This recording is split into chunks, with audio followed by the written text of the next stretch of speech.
אז אנחנו כאן מופיעים במשטרת ישראל, באנו לעשות שמח, כל הלהקה, אני נורא מתרגש ושמח. אנחנו מופיעים כאן לכבוד השוטרים, לכבוד המשטרה, וזה ממש מרגש אותי.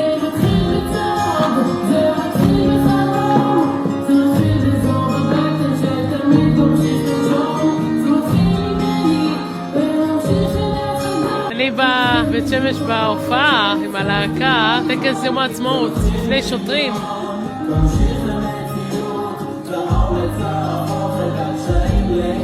נרצה כזכם, יחד נרצה.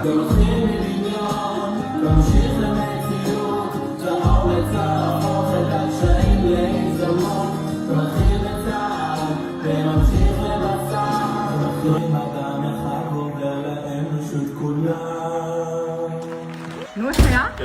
כן? ככה לפגוש את המפכ"ל? כן, כן.